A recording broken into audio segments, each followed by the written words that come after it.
again, Terrence Popp with another episode from the Lair.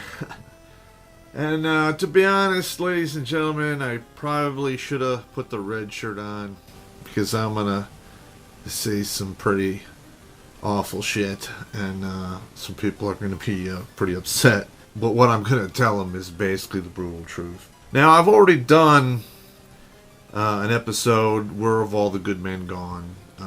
That was a Friday episode of Redonkulous. Somebody sent me this other article from the Daily Mail from the UK, basically another one, Where Have All the Good Men Gone? I mean, that one title seems to be bouncing around out there in the mainstream media, and people just aren't picking up on it, of what it truly is, except for me. I'm going to respond to this article when I get done with this rant.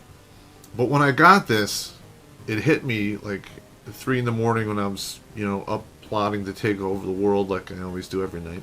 That this title that keeps popping up, Where Have All the Good Men Gone? Is a warning sign for the upcoming spinster bubble that's going to pop here in about 7 to 10 years. Don't worry, I've already made that episode. I thought that up on the spot, and that will be a mainstream Friday episode. But that one's going to be brutal also, and a lot of women are going to be pretty upset with me, and I don't fucking care. You got to hear the truth. I'm not boiling it down. I'm not diluting it with political correctness, because in my eyes, political correctness is lying by another name. And I am not a good liar. I am not really good at deceit, and that's just the way it is. So anyway, in this article, they mentioned a Lucy Werner, age 46, Leslie Roberts, age 52, Laura Hall, age 42, and Jane Townsend, age 48. I believe they mentioned a couple other women in there also. They weren't pictured in the beginning of the article, because I'm assuming they weren't in there because they're average looking, or they really look like the wall stomped all over their ass. These particular women came out the back end of the wall. They still look wall weary, and they're all beat to shit, and they've been painted up and lacquered. They look okay, I guess, for middle-aged women. And I was going to go through each and every one of them and systematically just destroy them all. But it would be basically doing the same thing over and over again, and I don't know, I got better things to do with my time. So basically, these women are bitching about looking for men that are similar to them, or finding their other half, which is quote-unquote worthy. Now, some words that they were throwing around in this article were active, good shape, articulate, emotionally open. And they also use this one word, but only twice. And you really had to be listening for it, because the way it was written, it wasn't really a main point. It was more like it had to be mentioned, but it was moved off to the side. And it's kind of like a magician saying, don't look at what's really happening, focus on this. Solvent. The word solvent came up. Yes, solvent. And not something that dissolves shit. More like somebody who had money. Yes, that kind of solvent. They also mentioned athletic a few times. Quote unquote, one of them was no potbelly. Well, if you're going to make requests like the man better not or should not have a potbelly, then how about you don't have any soggy ass tits? Or a saggy ass. Gravity's a bitch, and it works both ways. So by the time you start bitching about a dude with a potbelly who's 50 some odd years old and probably had a hard life, it happens, you might want to shut your mouth and take a look at your own, sun-cooked beagle ears that are hanging and flapping around on the front of your goddamn fat-ass belly that, may or may not be there from the baby fat you accumulated 3 decades ago, and you're still saying that it's baby fat. So shut the fuck up. I made a video about that. Excuses for being fat. Get up to speed on that subject. Okay, now let's go through this emotionally open bullshit. Men of that age category, let's see, 55 to 45. Men of that age usually are not emotionally opened because they've been divorced and destroyed by the system. And that also helps to alleviate them of the problem of being solvent, because they may or may not be paying alimony and or child support and or college for children, which the courts can make you pay for now. It's a new thing, I guess. These women are bitching that feminism has devastated these dudes to the point when they get to their middle ages, they're devastated, emotionally dead, and not solvent. And then they're going to bitch about that. That's quite interesting. Let's just put that into perspective. So you shoot yourself in the left foot and then bitch about being shot in the right foot because the bullet ricocheted from the left foot and hit the right foot. And you did it to yourself. Wow! Wow! Alright, here's another one here. All but one of these women, they got divorced. I don't know the details, but I'm going to make some assumptions. And I'm doing this because I've seen the same thing play out over and over again. They get stuck in the I can do better mindset, or the grass is always greener. The guy I'm with is my husband. Never mind the fact that, he forked out the money for the rings, forked out money for the wedding and the honeymoon, stood in front of his entire family, friends, and God knows everyone to say he was going to take care of you till the day you fucking die, or he was going to be there until he at least died. And then you divorce the guy, thinking that you're going to find that same level of commitment down the road, or you can do better. And for a large majority of these women out there, I'm not going to say all of them, because people still win the lotto. They call it the redneck retirement for a reason. They think they're going to do better with resources that are worn out and old. I'm sorry. I'm just not seeing it. And, and they wrote this article to try to milk sympathy for these women, which I refuse to give any. They did it to themselves. Even the one lady in here who got married at 19 and was married for 30 years, then her husband left her. And then the next few sentences down, she says, then she decided to get healthy and lose weight. Case in point, he probably told you up front several times that you're getting fat. You probably didn't take him serious. You didn't hear what he had to say.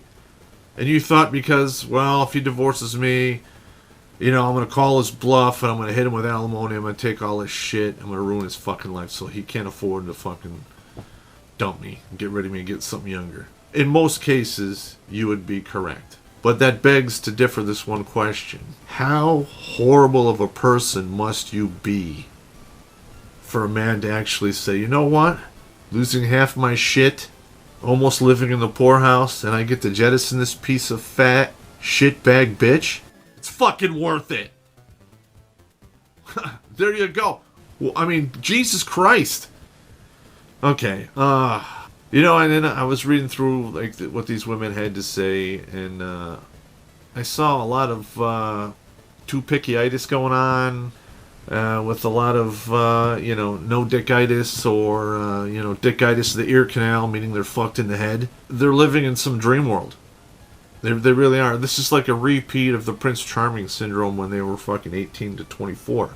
They're looking for a dude with money, who's athletic, in shape, articulate, emotionally open, and doesn't have a pot belly. Do you think that man is going to roll up on a middle-aged, dried-up hag who's already in menopause? Do you think that's going to fucking happen? No! It's not going to happen. You're lucky if you even get one 50-50 offer. That's it. It's over for you. Prince Charming is not coming, or at least a reasonable facsimile of Prince Charming showed up in your life.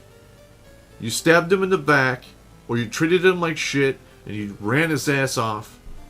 And now here you are, whining and complaining about how you can't find a good man. And granted, these middle-aged women, for the most part, as middle-aged women go, are fairly attractive. But I made a bunch of videos about this already. Middle-aged mileage, check that one out. Rules of the game. Fun with Numbers 1 and 2, where I systematically, by the numbers, dissect these women's lives, and I predicted the exact same phenomena. That when a man gets to about 50, and if he's fit in good shape and has a little bit of money under his belt, he can dive down there and he can pull ass late 20s, hell, middle 30s, all day long. Women are still pretty juicy up to about 33. The looks start to drop off after 32, though, so it is what it is. Rule of thumb, a woman will lose 1 point in looks every 7 years after the age of roughly 25. So at 25, if she's a 9, count out 14 years after that, she's a solid 7 if she didn't pull a pin on the fan grenade. So check out that video too. I mean, all of the earlier videos from Redonkulous.com, I mathematically dissect this phenomena. You just got to get up to speed on it, gentlemen. What I'm seeing in this article is a whole lot of non-realistic con with the side of, I don't know what I'm fucking talking about. Ah, man. So, you know, what this article is basically talking about is the post-apocalypto of the wall. You know, what these women and their lives turn into after they get hit they get hit by the wall at like 80 miles an hour. It's not pretty on the other side. It's not pretty at all. You're seeing a lot of these women who bought into this whole feminism bullshit. You know, I don't need a man. I won't hear me roar. Everything you can do, I can do better. Except die on the job, balance a checkbook, and kill yourself. That's just some dark humor there. But yeah, you're finding out when you get in, the post-wall years that shit ain't free. It's not fun. And 45 to 80 is a long fucking time by yourself, huh? You know, when you read the article, they're actually talking to professional dating coaches who are flat out telling these women, go for men 15 years older than you. You know, 45, 60, 62, 65. That's unacceptable. They want men their age. Well, some of them, I mean, one of these women here is a hot blonde in her early 40s. She likes younger men. And yes, younger men will, they will go up to that tier and they'll hit that.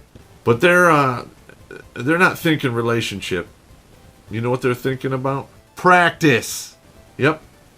Because if they can wine and dine and 69 you, and they can satisfy you, they're cleaning up their game to jump back down 20 years and go after something they want to marry and have a family with. And you helped them do it, so good on you. Here's another common bitch across this entire article. Men of today make no effort or very little effort to represent themselves in a positive light. Why should they? When there's 7 women out there for every dude, he can afford to be picky, and he should. You know why? Because he fucking deserves it. Half a century is a long fucking time to walk this earth as a dude. It's not all, champagne and rainbows. Because guess what? When he turns 18 to the time he retires or dies, he does not have the luxury of doing what he wants to do. He has to do what he has to do. Those are completely 2 different animals. And that is fucking hard on your body, it's hard on your mind, and it's hard on your motherfucking soul. How do I know this? Because I've fucking been there. This whole article is basically non-realistic analysis, man. It's more of this liberal feminism propaganda to make these middle-aged women look better, and then you feel sorry for them. Well, listen, if feminism can only give you pity and make you a victim for your entire goddamn life, perhaps you need to change your philosophy. Just saying. And maybe you should change that philosophy before you hit the fucking wall. Anyway, that's me for tonight. Hope you guys enjoyed this. You have a good evening.